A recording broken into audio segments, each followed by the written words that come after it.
Près de Lyon, le recueillement de plusieurs milliers de personnes et l'hommage des adolescents qui disent leur refus de la violence après la mort d'un jeune lycéen mercredi soir. Le centre de l'Espagne, toujours paralysé par la neige, des milliers d'automobilistes bloqués sur les routes. La garde civile et l'armée distribuent vivres et couvertures. L'addition est faramineuse, le scandale des déficits du GAN et du Crédit Lyonnais avec à chaque fois la défaillance complète de l'État, c'est le contribuable qui paiera. Jacques Chirac remet le fichier des Juifs au mémorial du martyr juif. En marge de cette cérémonie, l'enquête sur le véritable parcours du combattant pour accéder aux archives nationales. Et puis, les Français redécouvrent le plaisir du bateau à moteur. Visite guidée au salon nautique qui s'ouvre demain à Paris. Madame, Monsieur, bonsoir. Une rose à la main et un brassard noir au bras, ce sont les jeunes d'abord qui ont rendu hommage en silence à leur camarade Jean-Marc, décédé mercredi dernier à la suite d'une agression. Le refus de la violence tout au long du cortège. Benoît Guédret, Philippe Évêque. Sans un mot, le pas lent, ils ont marché dans la ville où Jean-Marc habitait depuis 18 ans. Ils étaient près de 5000, beaucoup de lycéens, de parents d'élèves, des enseignants, des habitants de la commune. Un brassard pour signifier le deuil, la famille entourée avec affection et les amis en tête de cortège. On se dit, c'est pas nos amis, et puis quand ça nous arrive, ben, on sait pas quoi dire, on sait pas quoi faire. Puis devant le lycée, le père de Jean-Marc s'est approché, quelques mots simples à l'adresse des adolescents. Je compte sur vous pour stopper la violence. Vous allez le faire avec fermeté, mais dans la dignité, le respect d'autrui et en dehors de toute récupération politique. Atmosphère de recueillement en présence d'un ministre pour écouter à leur tour les lycéens témoigner contre la violence. Avant ça, la vie paraissait douce comme une caresse. Nous voilà tous aujourd'hui plongés dans la détresse, la tristesse. Merde, on tue même pour une pièce. Où est donc passé l'esprit pisse des 60s? Arrête de chabler le style Kenry. À cause de ça, tu te la joues manie. Regarde, écoute et tais-toi. Entends les pleurs de la famille de cet enfant. Sois là que Dieu te pardonne. Car déjà les cloches de ton jugement sonnent. Aujourd'hui, nous, la jeunesse de ce pays, fondée sur la liberté, l'égalité et la fraternité, nous appelons à la non-violence et à la tolérance.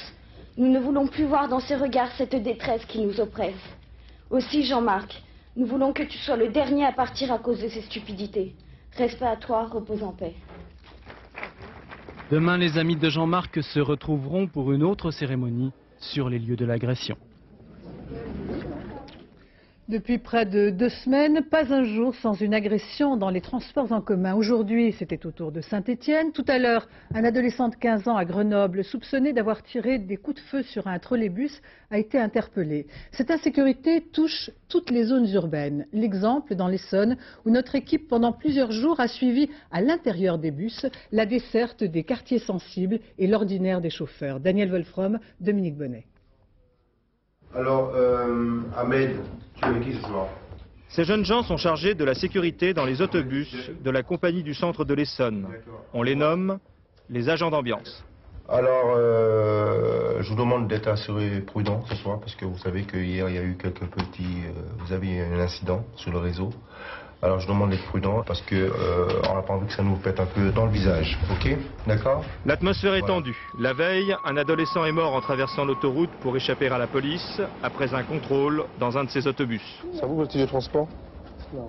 Alors, le titre de transport, sinon vous descendez, merci. Bonjour. Chérie, tu mets la muselière, s'il te plaît, à ton chien, s'il te plaît. Et comme tu sais que normalement, c'est interdit de... Ah, d'accord. Alors, tu mets la muselière au chien, s'il te plaît. Tu te mets dans un coin, d'accord? Merci. Mets la muselière tout de suite, s'il te plaît. Tu as ta carte. Non, la prochaine fois, tu vois, le moment, je dois la confisquer ta carte. Parce que le moment où il l'a utilisé, c'est pas lui. Tu vois? Je ne veux pas le laisser descendre. Non, mais voilà, quoi. Tu veux descendre? Vas-y, ouais. Vous n'avez pas de transport? Ah, faut en prendre un, monsieur. Sinon, je vous demanderai de descendre. Hein. Voilà, merci. La direction estime à 20% les passagers qui montent sans payer. L'affaire en général se règle à l'amiable, mais cette fraude permanente et les dérapages toujours possibles rendent les chauffeurs plus que prudents. Moi, ceux qui me demandent un billet, je leur vends un billet. Ceux qui me demandent rien, je ne leur demande rien. Je suis là pour conduire, gagner mon pain, puis de rentrer entier chez moi à la maison. La nuit venue, le ton change. Un groupe d'adolescents et leur accompagnateur voyagent sans billet et menacent les contrôleurs. Et vous voyagez comme ça, vous êtes responsable de 14 personnes et vous agissez comme ça envers mes collègues. Soyez responsable au moins. Vous êtes responsable de jeunes personnes. Pourquoi vous dites mes collègues. On me traite de tous les noms, quoi. Tous les petits, c'est le nom des oiseaux. Vous avez déjà été agressé physiquement? J'ai été agressé physiquement plusieurs fois. J'ai 3 fois, j'ai eu mon bus, ils l'ont cassé avec des jets de pierre. Autre situation, dans un autre autobus, le jeune à la veste de cuir vient délibérément de provoquer un contrôleur. Je lui ai demandé son nom, son prénom. Il a commencé à me le donner. Ensuite, il a mis son bras sur mon épaule. Je lui ai demandé gentiment de retirer son bras sur mon épaule. Il m'a regardé, il m'a dit non, quoi, qu'il ne voulait pas. De là, je l'ai poussé pour qu'il enlève son bras sur mon épaule. Et de là, il a dit que je l'ai frappé. Ce qui se passe, en fin de compte, tous les problèmes qui se passaient dans la cité, on les rencontre dans le bus. Pourquoi? Parce qu'en fin de compte, le bus, c'est le moyen de transport. Et ce qui fait en sorte le bus transporte un petit peu les problèmes aussi. Ce qui va signifier que les jeunes, maintenant, quand ils ont des problèmes, ils se les règlent dans le bus. Quand ils vont régler leurs problèmes entre quartiers, c'est le bus, le moyen de transport. Sur le réseau de l'Essonne, les actes de malveillance ont augmenté de 30% depuis 2 ans. 3 incidents par jour. À ce rythme, l'ensemble de ce service public pourrait demain être mis gravement en péril. Le projet de créer pour les détenus de longue peine des espaces d'intimité, ce projet refait surface. On en parle depuis plusieurs années. Il est déjà pratiqué au Canada et dans les pays nordiques. Aujourd'hui, l'administration pénitentiaire propose aux gardes des Sceaux de créer ces unités de visite familiale dans les prisons françaises. Vincent Nguyen, Joseph Bachtik. Jacques Lerouge connaît bien les prisons, il y travaille aujourd'hui. Mais il y a surtout passé 22 ans à purger une peine. Il sait que le parloir engendre souvent la souffrance, la frustration du détenu. Quelques minutes avec l'être aimé sous l'œil d'un surveillant. Il sait aussi que les relations sexuelles interdites y sont parfois tolérées. Vous savez, il y a là ce qu'on appelle une génération d'enfants de parloir, des enfants qui ont été conçus dans les parloirs. Hein, bon, c'est quand même très grave. Donc, en fait, c'est ce que je vous disais tout à l'heure, on va ne faire qu'officialiser ce qui se passe officieusement. Ce que l'administration pénitentiaire propose, c'est la création d'unités de visite familiale. Le détenu pourrait y avoir des relations sexuelles avec sa compagne, mais il pourrait surtout y accueillir sa famille en toute intimité pendant 8 à 72 heures chaque trimestre. Un appartement de 2 chambres au minimum, une pour le couple, l'autre pour les enfants, avec coin repas et sanitaire. Ceux qui restent condamnés à 5, 10, 15, 20 ans, la peine de privation de liberté se suffit à elle-même. Le législateur n'a pas prévu en cascade une perte du droit à la sexualité, une perte du droit à l'intimité, une perte des liens familiaux. Or, on sait que c'est une condition sine qua non à la réinsertion future du détenu. À un moment donné, il sortira, et dans quel état si on ne lui a pas permis de préserver un tant soit peu les liens affectifs, familiaux ou sexuels avec ses proches. Ces liens affectifs, le syndicat majoritaire des surveillants est d'accord pour les préserver, mais en laissant sortir le détenu plus souvent. Gêné de devoir fouiller le prisonnier et ses proches, surtout après un éventuel rapport sexuel, il s'inquiète aussi des effectifs que ce projet suppose. Le coût est évalué à 170 millions de francs, au garde des Sceaux maintenant de donner son feu vert.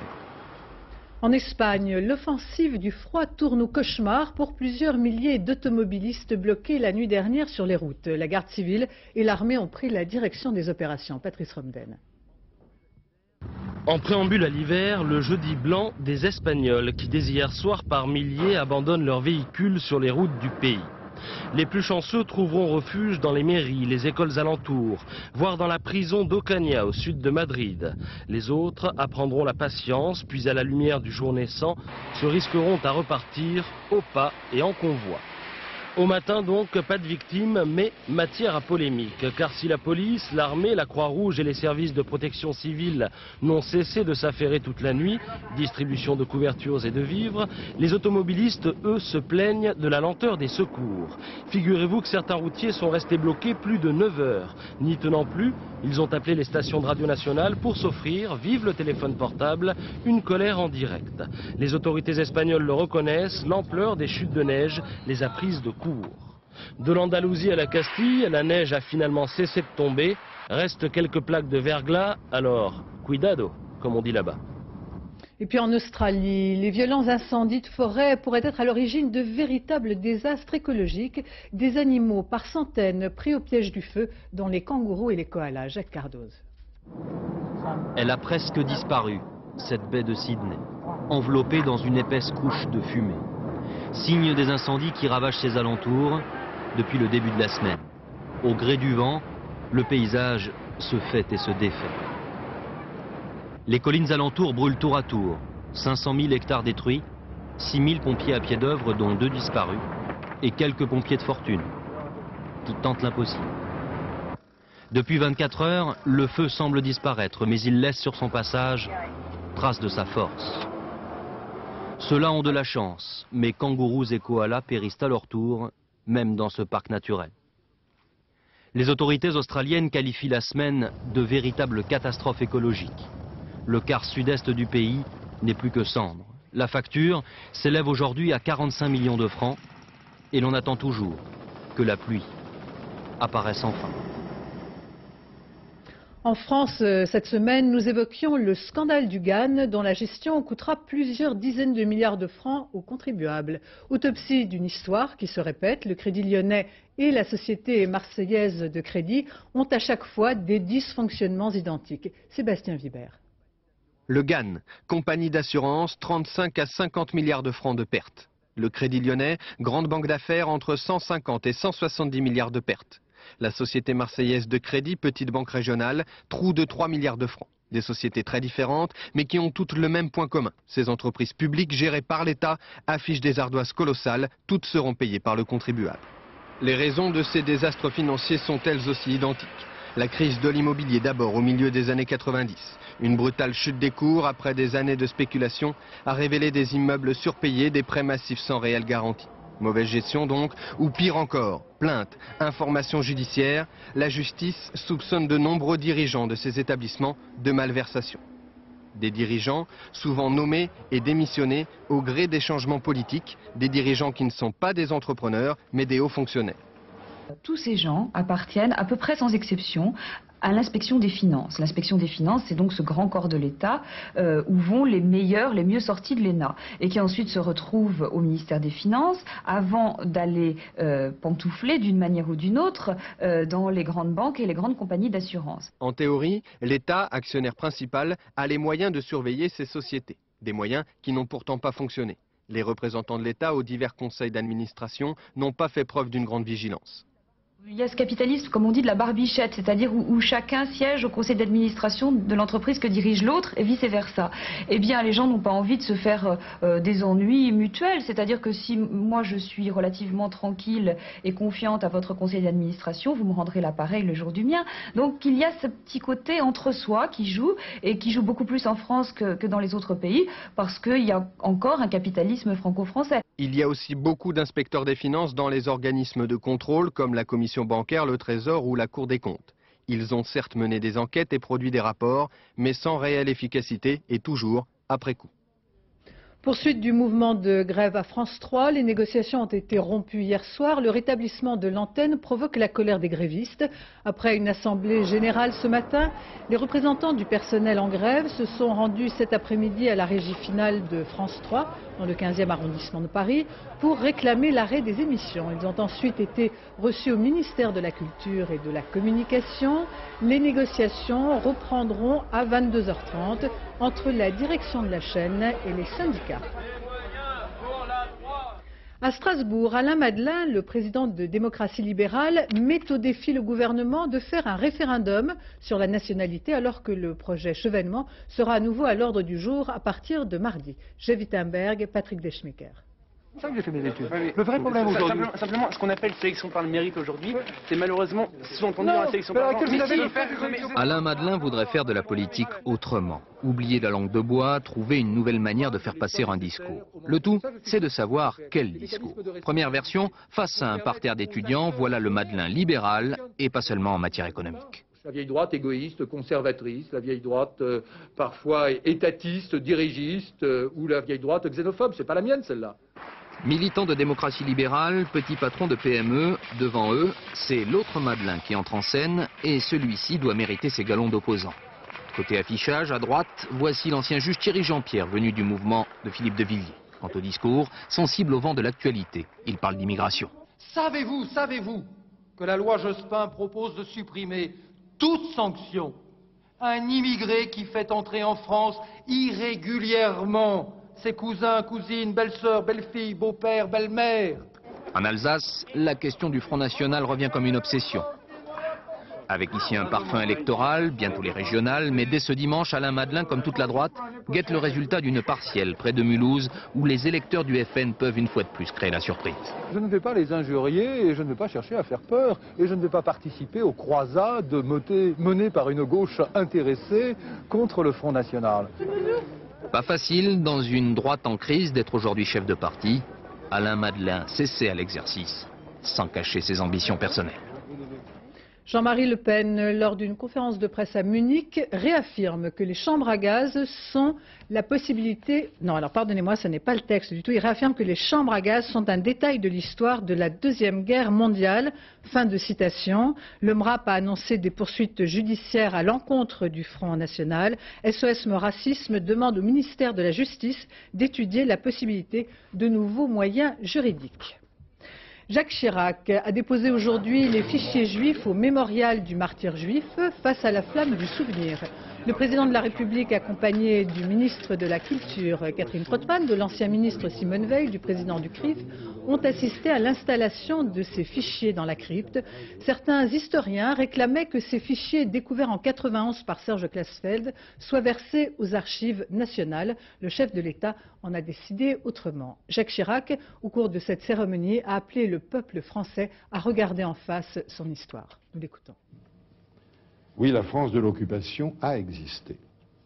Oui, les arrestations, les rafles, les convois ont été organisés avec le concours de l'administration française. Oui, des camps d'internement et de transit, Pithiviers, Beaune-la-Rolande, Drancy, Compiègne et tant d'autres, ont été sous la responsabilité de celle-ci, de même que les recensements et la constitution des fichiers. Cela doit être dit et reconnu, non pour se flageller avec le passé, mais pour inventer le présent sur des bases saines et claires, ce qui suppose que nous regardions en face notre histoire. Et je vous propose maintenant cette enquête au cœur des archives nationales, sans doute l'un des lieux les plus fermés, les mieux protégés de la République. Pour consulter aujourd'hui fichiers ou documents sensibles, il faut entreprendre un véritable parcours du combattant qu'ont suivi Valérie Fourniou ou Roger Motte. Ils ont investi pendant plus d'une semaine le temple des archives. L'anthropologie du chercheur aux archives nationales. Un historien identifié, encarté, afin de pouvoir remonter le passé. Cette boîte qui m'intrigue. Cette boîte vient de programmer son parcours autorisé. Certains accès ne seront pas autorisés à ce monsieur. Il a le droit en salle d'inventaire, en salle de lecture et en salle de microfilm. Mais avant, le sas du vestiaire. En quelque sorte une fouille discrète et polie. C'est un ordinateur. Vous prenez l'ordinateur? Oui, ok, mais je le laisse au sac. Vous pouvez remettre comme ça avec des feuilles simples, enfin, des feuilles volantes et des stylos. Oui, l'ordinateur c'est possible? Oui, bien sûr. Ouais. Merci. Ni cahier ni stylo, juste la mémoire virtuelle d'un ordinateur. Philippe Auriol, spécialiste de l'affaire Dreyfus, va pouvoir affronter la salle des inventaires. Là sont classées dans des registres toutes les références des documents, car pour consulter, il faut la référence du dossier et parfois cela ressemble à un labyrinthe. C'est un peu à l'intuition et beaucoup à la chance. D'autant plus que pour des dossiers sensibles, il n'y a pas forcément d'inventaire.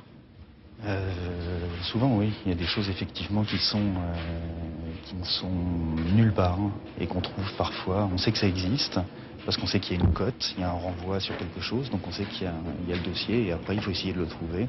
Et parfois effectivement le dossier est enfoui. Oui.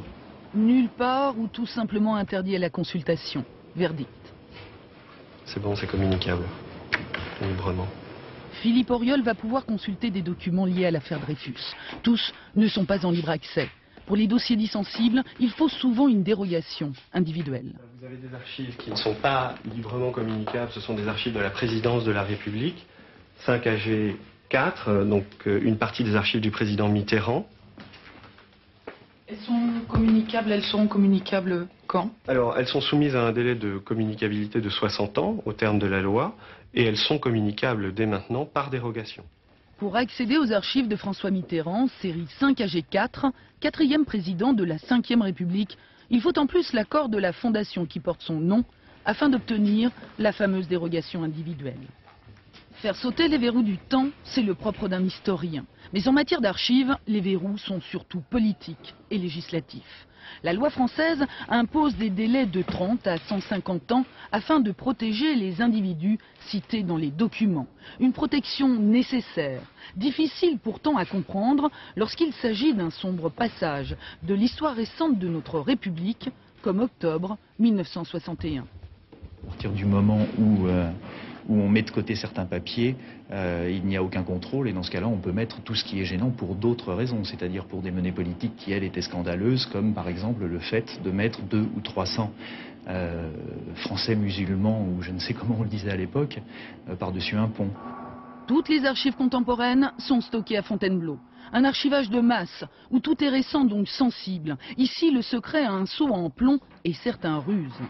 Ici, c'est des documents, comme je dis, c'est presque des trésors nationaux cachés. Alors qu'en Allemagne, aux États-Unis, ils sont à un accès libre immédiat. Ce qu'on lui a refusé en France, il l'a obtenu des Américains. Cette liste de transactions des tableaux volés aux Juifs français pendant la guerre n'était pas pour eux top secret. Mais plus qu'aux archives, c'est dans les administrations de l'État que l'on cultive le secret. Comme ici, au ministère de l'Intérieur, où les fichiers de police sur la guerre d'Algérie sont toujours présents et utilisés. On appelle cela des archives vivantes. Des dossiers de police qui servent pour la lutte, par exemple, contre le terrorisme, des choses comme ça. Donc des dossiers extrêmement confidentiels, ça peut être toute autre chose, des dossiers extrêmement confidentiels et qui sont les véritables dossiers de travail. La notion d'archives vivantes est bien floue. Tout dépend du ministre et de son cabinet. Les archives nationales, la République et ses citoyens devront donc attendre, mais le temps est bien long lorsque l'on veut connaître la vérité. Au Pays Basque, premières incarcérations des dirigeants de Herri Batasuna, bras politique de l'ETA. 4 d'entre eux ont été arrêtés au siège même de l'organisation, alors que plusieurs dizaines de personnes constituaient les forces de l'ordre. 8 autres ont été appréhendés par des agents masqués portant des gilets pare-balles. En tout, les 23 dirigeants qui ont été condamnés à 7 ans de prison lundi dernier devraient être tous emprisonnés aujourd'hui. L'Italie, qui avait en priorité accueilli les réfugiés de la guerre civile albanaise, commence aujourd'hui à refouler des familles entières. Pendant 6 mois, elles avaient un visa temporaire, aujourd'hui expiré. Reportage de notre correspondant Alain Chalvon. Ces images bouleversent l'Italie. Ces hommes, ces femmes, ces enfants, tous albanais, que l'on rapatrie de force dans leur pays. Et ces enfants qui accusent.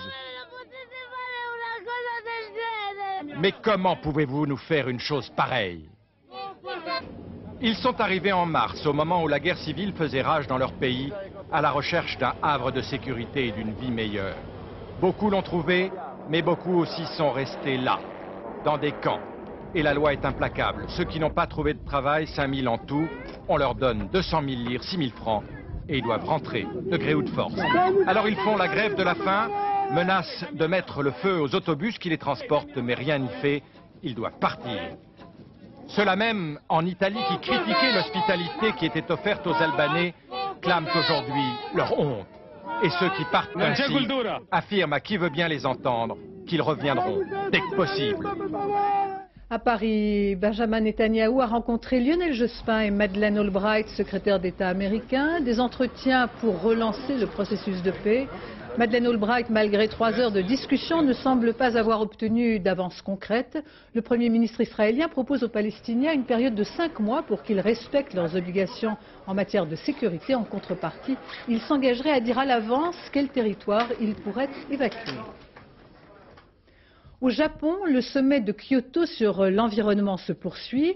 Voyons l'exemple de la Chine, victime elle aussi de nouvelles pollutions, comme celle par le plastique et les matières synthétiques. Les Chinois ont aussitôt inventé un ingénieux système qui permet de transformer ces déchets en énergie. Isabelle Béchler. Les Chinois jettent de plus en plus, toujours plus. Le modèle de développement occidental a aussi apporté à la Chine ses pires inconvénients. Depuis 1990, la proportion de plastique a doublé et atteint aujourd'hui 10% du volume des ordures ménagères. La calamité absolue, ce sont les barquettes qui ont remplacé depuis une dizaine d'années la gamelle que chacun transportait auparavant. Le côté hygiénique de la barquette à usage unique a un air de modernité qui plaît aux Chinois, mais... L'environnement, nous, on n'a pas les moyens de s'en occuper, il faut bien manger. Heureusement, depuis septembre dernier, une loi oblige les producteurs et les vendeurs de polystyrène à en assumer la récupération et le recyclage. C'est dur ce travail de récupérer ces boîtes toute la journée. Mais c'est bon pour l'environnement. Et puis en plus, ces déchets peuvent être réutilisés. C'est utile. Ma femme et moi, on vit de ça. Monsieur Roux, écologiste par nécessité économique, collecte ainsi toutes les barquettes de sa petite rue. Il les vend à un dépôt qui les transmet, lui, à une usine des environs. Là, les polystyrènes et autres polyuréthanes seront chargés dans un four rudimentaire pour être transformés en carburant. Fonte, puis catalyse, le tout chauffé au charbon. Grâce à une subvention publique, le procédé a été mis au point par des Chinois, très jaloux de leur invention. 1,6 tonne de plastique de récupération, une fois distillé, se transforme en 1 tonne d'essence ou de diesel. Nous, on fait de la récupération et du recyclage. Cette pollution blanche, on en fait des trésors. Comme ces plastiques ne contiennent pas de plomb, notre essence et notre diesel sont sans plomb. Ça pollue moins. On utilise 4000 tonnes de polystyrène par an à Pékin, estimation basse. La nouvelle loi prévoit d'en recycler 60% en l'an 2000. Violent séisme dans l'extrême-orient russe d'une magnitude de 7 sur l'échelle de Richter. Il a secoué le Kamtchatka, une région désertique sans faire de victimes. L'alerte au raz-de-marée a été lancée sur les côtes pacifiques du Japon. À Ottawa, 121 pays ont signé la nuit dernière un traité interdisant la fabrication et l'utilisation des mines antipersonnelles. Aujourd'hui, on estime qu'il y a 100 à 200 millions de mines dans le sol, soit autant qu'à la fin de la Seconde Guerre mondiale. Un considérable travail, bien sûr, mais qui est aussi un marché très lucratif, celui du déminage, dans lequel des anciens marchands d'armes se recyclent aujourd'hui. Richard Binet. La mort enfouie sous quelques centimètres de terre. Pour poser une mine antipersonnelle, cela coûte environ 50 francs. Mais pour la neutraliser 100 fois plus, c'est-à-dire 5000 francs. Dans le monde, on compte environ 110 millions de mines. En Angola, en Irak, en Afghanistan, au Cambodge, il faudra 2 siècles de travail pour nettoyer la planète. De plus en plus, le déminage passe par des contrats commerciaux, confiés à des sociétés privées compétentes, et beaucoup de compagnies européennes, surtout britanniques, œuvrent sur ce marché au travers le monde. Un fabuleux marché où les privés anglo-saxons sont déjà passés maîtres.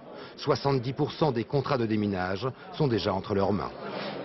Nous sommes confrontés à une concurrence internationale féroce, dominée à mon sens par les anglo-saxons, qui sans doute ont quelques années d'avance sur nous. Mais j'espère que la conférence d'Ottawa va permettre au niveau national de mieux définir les règles, peut-être de mieux organiser ce système pour que ce soit plus efficace. Le système, c'était comme ici Lady Diana en Angola. Les industriels la suivent sur le terrain, même si ces démineurs d'aujourd'hui étaient les fabricants d'hier. Handicap International trouve inacceptable, scandaleux, que certaines organisations qui sont les anciens fabricants de mines sont aujourd'hui en train de profiter de leur réseau international et les financements internationaux pour le déminage, en présentant leur savoir-faire. Les affaires continuent. Et pendant ce temps, les victimes, des civils pour la plupart, essayent de réapprendre à vivre. Revenons en France à 3 semaines de Noël. Le problème du choix des jouets est sans doute le sujet de conversation de tous les parents. Il faut savoir que le marché des jouets est très réglementé. Pour passer les douanes, il leur faut un véritable passeport avant d'être exposés dans tous les magasins. Marie-Anne Masse et Dominique Masse se sont rendus dans un laboratoire de contrôle du jouet à Villeneuve-d'Ascq.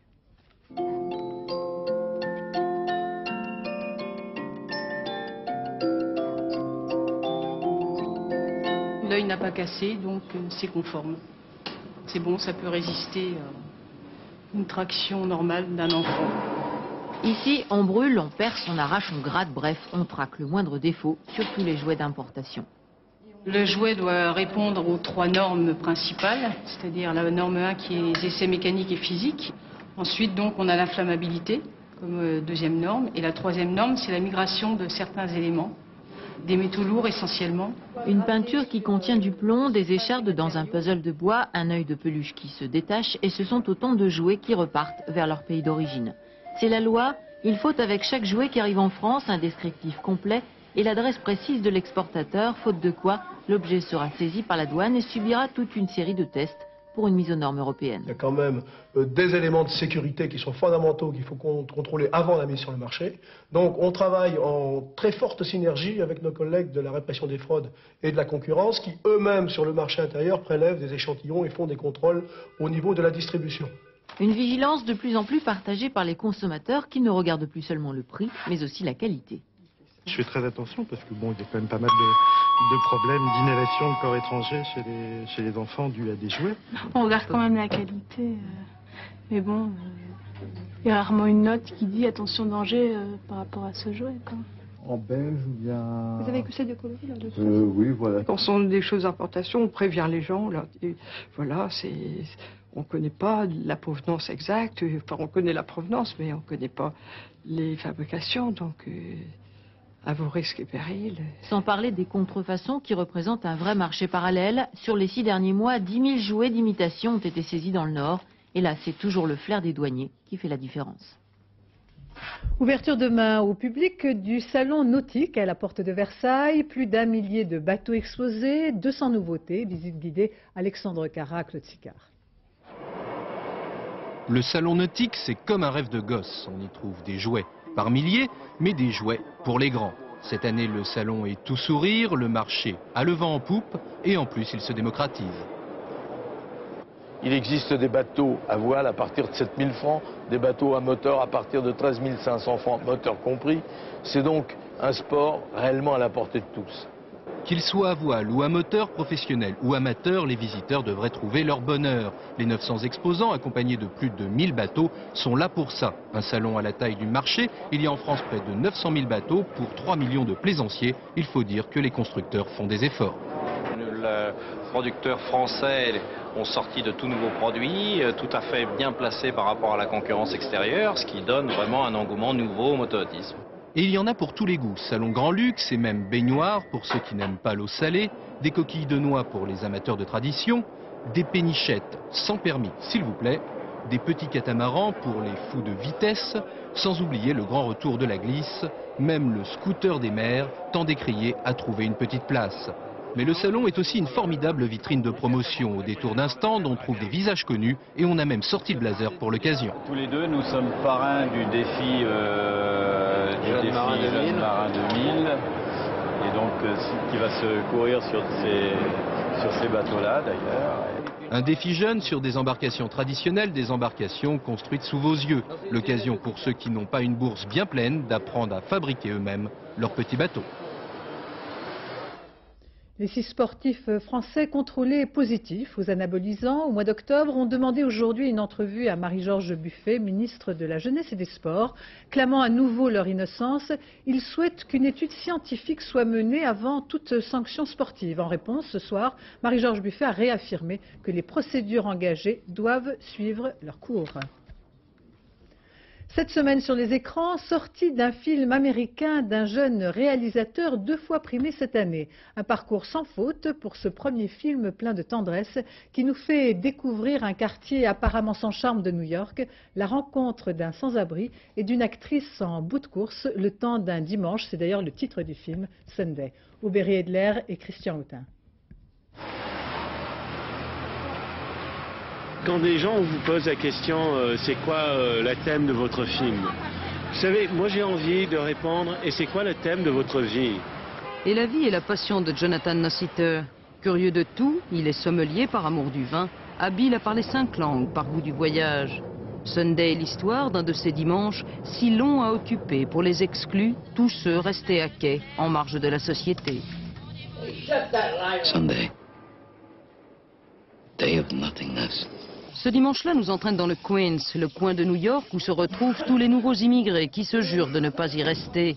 Le hasard y fait se rencontrer sur un malentendu, un homme que le chômage a fait dégringoler de la classe moyenne à celle des SDF et une actrice que la gloire a négligée. You're Matthew de la Corta. We met in London at the festival a few years back. I'm Madeline. Madeline Basie.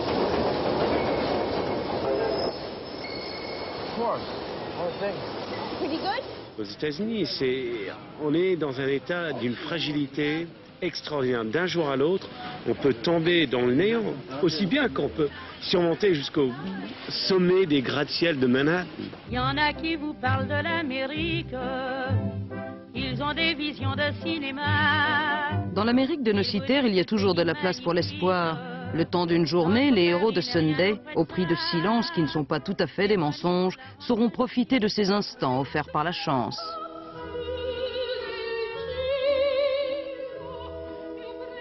What did you make? I always buy it to read. Nothing. My son Johnny. Johnny, this is, what's your name? Matthew. Matty. He's a very important movie director and he knows a lot of big stars. Malgré le fait que ces gens sont marginalisés dans la société new-yorkaise, c'est quand même des gens qui réussissent à faire une mise en scène de la journée, de rendre une espèce de magique, parce qu'il y a 2-3 gouttes de tendresse qui sont échangées. Pas de miracle, pas de coup de théâtre, juste le bonheur d'un autre jour de gagner. Mais il y a dans Sunday tant de dignité et de beauté qu'il finit par vous faire aimer les dimanches. Et nous rejoignons maintenant en direct d'Evry Patrick Chen pour la 11e édition du Téléthon. Il y a plus d'une heure, c'était donc le coup d'envoi. Quelle est l'ambiance? Est-ce que la mobilisation est déjà au rendez-vous? Oui, l'ambiance est belle. Nous sommes là avec Marie-Ange Nardi, avec notre parrain Robert Hossein, avec Frédéric Mitterrand.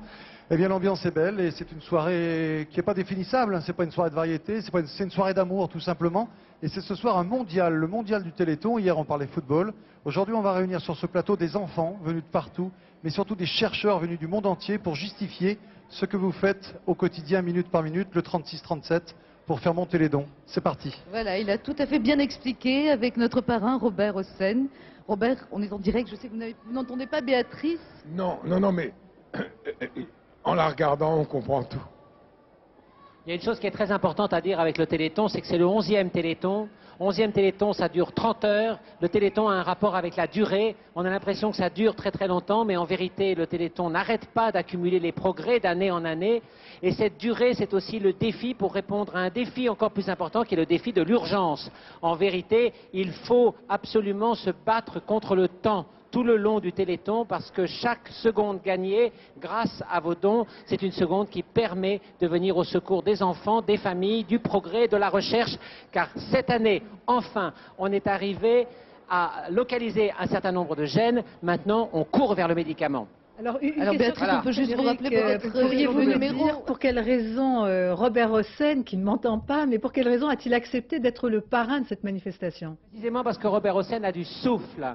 Le souffle, ça marche avec le temps, n'est-ce pas Robert? Non, mais j'ai cru comprendre surtout, parce que j'étais un peu béotien en dehors de tous ces enfants blessés, et comme dit Frédéric, il y a une urgence, mais peut-être qu'on est pas loin sur le seuil de découvrir en faisant des recherches sur ces gènes que ça englobe et que ça intéresse tout ce qui concerne des maladies comme le cancer, comme le sida et toutes les autres maladies. Et ça, c'est absolument extraordinaire que peu à peu, une espèce d'espérance se dessine. Et c'est pour ça que je crois que du plus un bateau d'autre. Puis je peux me permettre de dire une chose, c'est que les exclus, les chômeurs, les gens qui souffrent, il y en a des tonnes aujourd'hui, des injustices, et qui appellent au secours. Mais ces enfants, nous nous substituons à eux ce soir parce qu'ils ne peuvent pas, ils veulent devenir des êtres à part entière. Ils l'ont dans le cœur, ils l'ont dans la tête et il faut qu'on se substitue à eux pour crier, pour s'indigner, pour appeler au secours quelque part, parce que c'est nécessaire et c'est assez exaltant de le faire, parce que ça signe de progrès, d'avenir, d'espérance, et peut-être un jour, c'est vraiment une question qui préoccupe toute l'humanité. En fait, c'est une histoire de cœur, quoi. Vous comprenez, Béatrice, pourquoi on a Robert Hossein comme parrain? Oui, je comprends et je suis sûre qu'il sera entendu par tous et que la mobilisation sera évidemment au rendez-vous. Téléthon, vous aurez rendez-vous évidemment à la fin de ce journal. Téléthon, encore un mot pour vous dire qu'il est soutenu entre autres par le Figaro Magazine qui en fait sa couverture ce week-end. Voilà, ainsi s'achève cette édition. Je vous en rappelle les principaux titres. Dans la banlieue de Lyon, le recueillement de plusieurs milliers de personnes et l'hommage des adolescents qui disent leur refus de la violence après la mort d'un jeune lycéen mercredi soir. Le centre de l'Espagne, toujours paralysé par la neige, des milliers d'automobilistes bloqués sur les routes. La garde civile et l'armée distribuent vivres et couvertures. Dans un instant, la météo. Laurent Romeshko, suivi du point route avec Valérie Maurice et puis reprise du Téléthon. Bonne soirée sur France 2. J'aurai le plaisir de vous retrouver demain à 20h.